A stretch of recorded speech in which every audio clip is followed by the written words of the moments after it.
Welcome.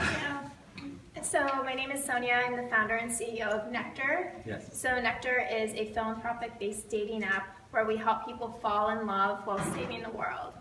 And can't get better than that. No, it really can't. And we do that by connecting people through causes and interests. Yes. And then we help them meet at planned dates that are volunteer opportunities and charity events in their local communities. So we are the quality dating app for younger people, and we make giving back sexy.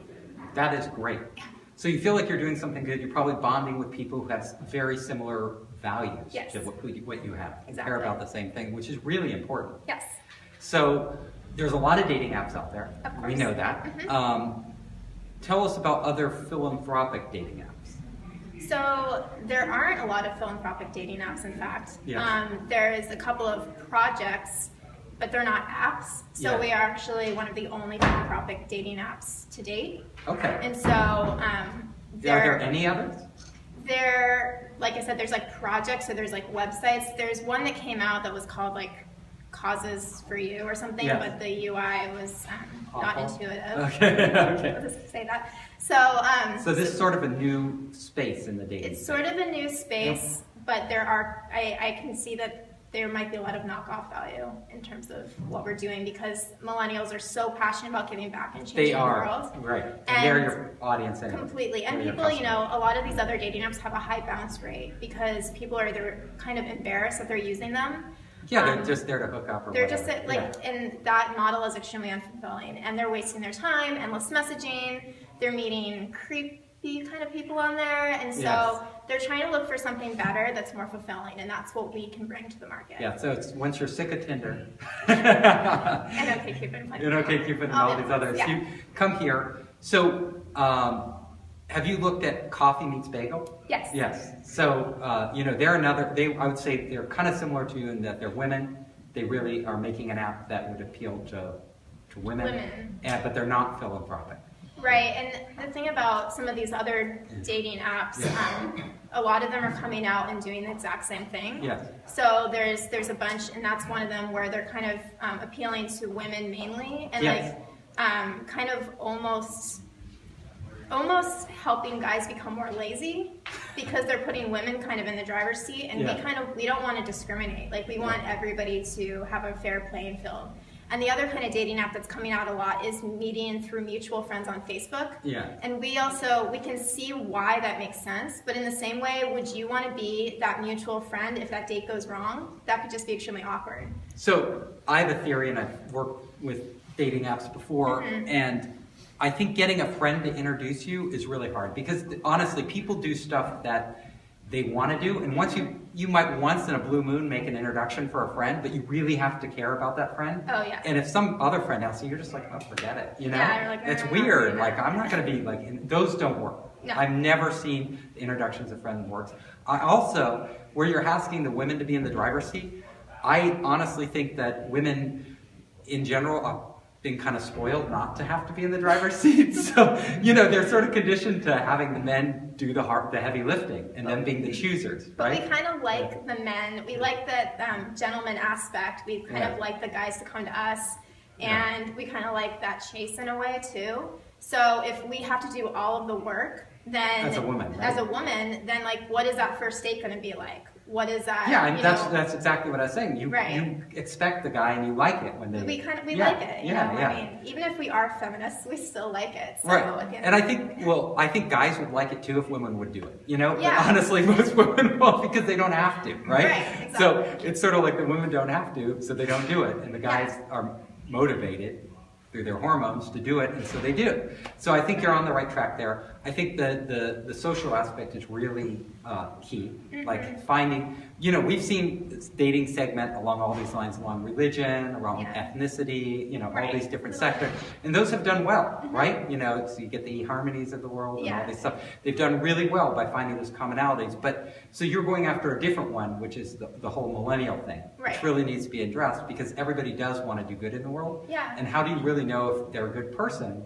So if they're not into, especially I think you'll attract a lot more women that way. Honestly. We will, and a lot of we've been doing. So looking for guys that that really, Connect, yeah. they're not just Yeah. Well, exactly. Like, they're not going to necessarily use the app if they have to go volunteer. Or Right, they yeah. have to go give back. Like, Yeah. that's going to weed out a whole market. Yeah, it's going to weed out all those guys that they Exactly. probably don't even want to be engaging with them. Right, but like I was gonna say, we've been building this for the past like 8 or 9 months, and we've been doing bi-weekly focus groups in both the college segment and just the millennials. Yeah. And we've definitely found that guys want to follow women. They want to go where women are. Yes. And even joining the app just initially steps up their game a little bit. They look a little bit better just by joining the app. I would imagine. So we're yes. embracing that mindset as well. And I love this. Did you hear that, guys? Bi-weekly focus groups, right? Yes, that is something everybody should be doing. Once a month isn't enough. Just doing it once is it's not enough. Not at all enough, right? So bi-weekly is really important. And so you've learned a lot. Yes, right? A lot. So we know we're on the right track. Whenever we talk to people about it, we get tons of support. People just love, we're going around doing street interviews in both San Diego and San Francisco right now. Just from the everyday person, we're getting the feedback, and they all like the concept. So it's not just. Well, when I heard of it, I was like, yes. Yeah, I mean, a lot of people are like, sense. oh, it's just a niche market. It's not necessarily just a niche market, because the millennials is a huge market. Oh, it's the dating market too. It's the dating market. And it's actually an app that they can feel proud to use. Right, and it makes their best side come forward. Exactly. Right, and it does good in the world. It does good. So that's a big piece, is that nobody's wasting their time. Yes. Regardless, you went out into the community, you did good.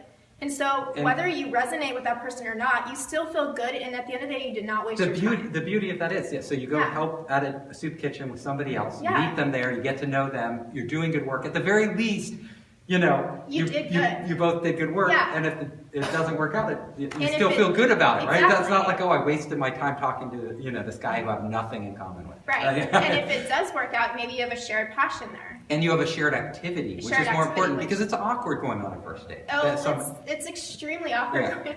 And trying to make conversation. It's like a tedious interview process. So there where you're actually preparing a meal with them at a soup, or doing something, or going in Golden Gate Park and doing gardening. I've done this and all. Helping rescue puppies, reading to children at a story time. And I know lots of people do these events. I know a lot of single people do these. Like there's onebrick.com. Do you know that? Yeah. So they do them to actually meet other single people. Yeah. They do, you're making it into an app now, but they're sort of doing it anyway. Right. So the fact, when I saw that you're kind of leveraging what people are already doing, I thought that's really, really smart. Yeah, and we're actually working on building those partnerships.